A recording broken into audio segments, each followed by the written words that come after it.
Hey, how you doing? My name is Nay for those who know me and those who don't. Yes, I'm doing this in the kitchen because it's like 11 o'clock here or a little bit after. And my children or one of them is gone for the night with my mother and the other one is here asleep and I just got home. So I'm going to go ahead and get started and I ask that the Lord blesses my tongue as I talk to you guys and tell you guys this. Notice I'm going to keep looking down because this is what my pad paper is. Everything I've wrote and I separated it by what the Lord was trying to tell me or whatnot. Normally, when it's about other people, I don't tell you guys that because that's something related to them personally. But since this one and this one, it kind of plays in together, I'm going to go ahead and tell you this one. Um, and I guess I'll stop throughout to let you guys know basically what happened and what happened here in this world, because remember I told you guys that stuff in the spiritual world manifests here in the physical world. So I'm going to go ahead and get started. This is February 24th 2018. It says, I'm sitting in the living room with everyone. It's a gathering. Britt and Michaela and her new baby, a son, and it's hers. Malik is not there. Michaela's sad and she's crying. I pick her up and I take her to her little brother. He's about maybe 6 months old. So I take her to a little brother who the grandmother is holding. Michaela kisses her brother and I ask, do you want a cookie? She says yes. So we walk to the table and then into the kitchen where this guy knows is putting away the food. He puts the cookies in the cabinet, and I'm going through the cabinets and I can't find the cookies. So he walks in the kitchen and I ask, where are the cookies? Now I'm gonna stop right there, and this is why, because when I talk about Britt and her new baby, now after the Lord showed me this one or whatnot, I sent her a message on Facebook because I didn't have her number. I sent her a message on Facebook and I asked her, I said, hey, you pregnant? I said, because if you're not pregnant, you're going to be pregnant. You're going to have a baby. And, she didn't text back or nothing or whatever because she, kind of thought I was crazy. But she's always known, that throughout my life I've had these things where I've seen things and I just talk to people about it. But with this one, she just really didn't believe it. And a month to the date from I told her this February 24th, or I told her I had the dream February 24th. I finally mentioned it to her maybe a week later or a couple of days later. I can't even remember. Could have been even on the same day. Well, a month to that day later, she sent me a message on Facebook asking for my number.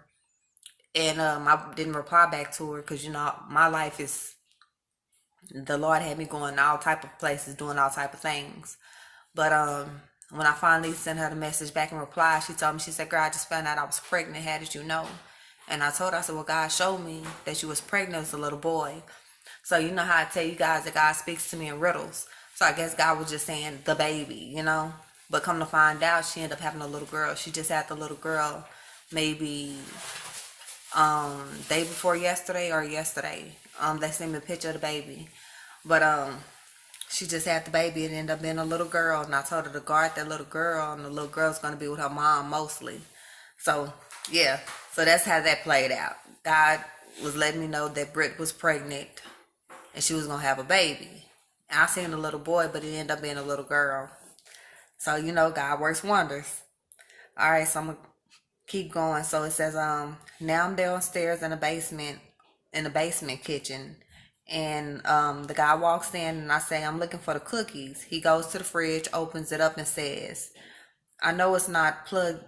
He goes to the refrigerator, opens it up and says, I know it's not plugged up, right?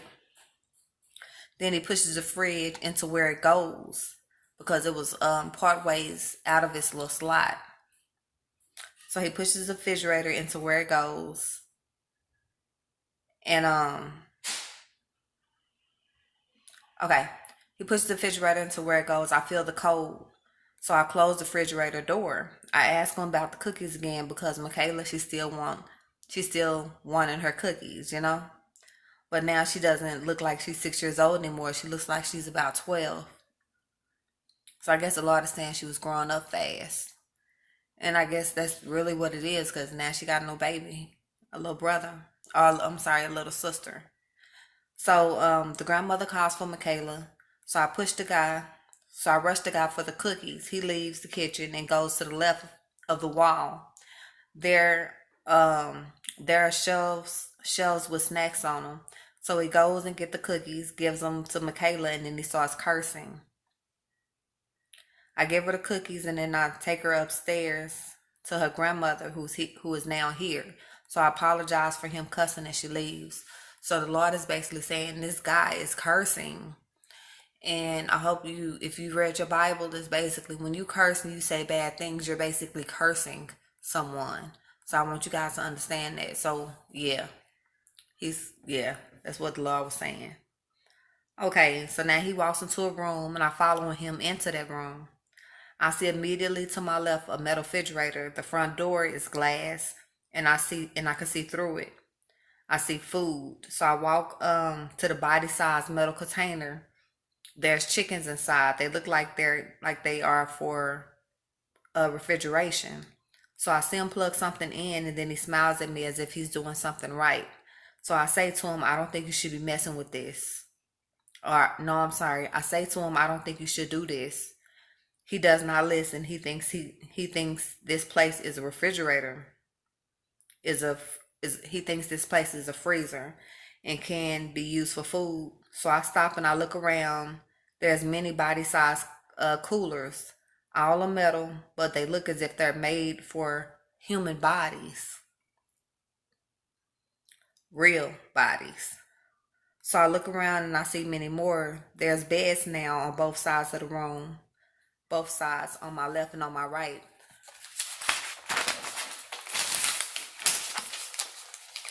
In the beds are bodies, human bodies. So I tell them, you really shouldn't be messing with this stuff. I think the bodies are frozen. I'm worried, and I'm worried, and I see a sign on the wall that says alcohol dispenser. Now, the reason why the Lord was basically showing me this is he was basically saying this guy is drinking. He's messing with stuff he shouldn't be messing with. He's doing a lot of stuff that he shouldn't be doing. He's cursing him. He's cursing, or he's cursed or something like that. And basically, yeah, he was going through it at that time. Okay, so I walk to the cord. I walk over to the cord and unplug it. The code goes off and I walk out of the room. I see him jump. Excuse me. I see him jump across the bed and plug it back up. And plug the machine back up. The code's back on. So I see the bodies get up and come. So I see the bodies, they get up and they come towards me. I know it was the code that kept the bodies dormant. So I run out of the room into the hall and I call for my kids to run upstairs. I run to the stairs as everyone runs up as well. But I don't see my son. So I stand on the stairs calling for him. I see two kids running to the stairs, but it's not my son. So I look down the stairs at a room with bodies. Now the bodies are coming out of the room. They have on army clothes. Now, the reason why they have on army clothes because the Lord was saying the army of the dead. The dead had on army clothes, and it was coming, many of them. The Lord was showing me the army of the dead was coming. So I see another room with two kids on the ground. So I run downstairs to see if either are my son. When I make it to them, they're being pulled by the leg and by the dead. So I lift the hoodie of one of the kids. He almost looks dead, but nope, he's not my son. I look at the other kid, he's not my son either. So I run back upstairs and I tell everyone to run. I watch all the dead in army clothes getting closer and closer. I turn to see an attached metal ladder. So I climb up hoping that they don't move. I climb up hoping. I climb up hoping that I don't move too slow and that the dead don't get me. I'm stuck on nothing. Nothing has me and nothing is holding me back. And the reason why I say I'm stuck on nothing and nothing has me and nothing is holding me back is because I was climbing up the ladder, and when I looked down, nothing had a hold of me. I wasn't stuck on the ladder. Nothing had, none of the dead had grabbed on my leg or anything. I was just stuck and I couldn't move.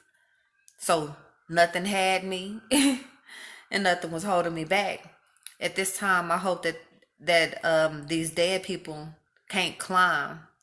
Now I'm on the next now I'm on the next floor, the second floor of the stairs. I look down the ladder to see I look down to the ladder that I was previously climbing while I was holding on to the wall. There's a little boy trying to climb the ladder and the dead are coming. I look at the little boy who's trying to climb the ladder, who's trying to climb up the ladder with us, but there's a bar behind his feet and no one has his feet and no one has his feet. It's stuck on one of the bars. He can't get past the bar and I'm worried. I want the bar to let him go. So I lean forward to look at the bar to find a way for this kid to get out. So I focus on the bar and there's something about the bar on the ladder. And I'm not sure what the Lord was telling me, but it's something about the dead. The army of the dead were coming. People were messing with stuff that they didn't have no business messing with. So the Lord was saying, hey, the army of the dead, they're coming. They're coming for the people. They're coming. And I was hoping that they didn't move too fast. But they were coming to try to get us. And the Lord was saying, some people or maybe some people were having a hard time getting into where they were supposed to be. And I don't know about this little boy, but the little boy was trying to get away, but the bar would not let him pass. And I'm not sure what that meant with the bar. I feel like I already know what it means, but at the same time, I have no idea. So I don't know how to put it in words. It's just something I feel. So I'm going to go ahead and end this one and start with the next one because this one took a little bit of time. So I'm just going to label this the Army of the Dead and the Code.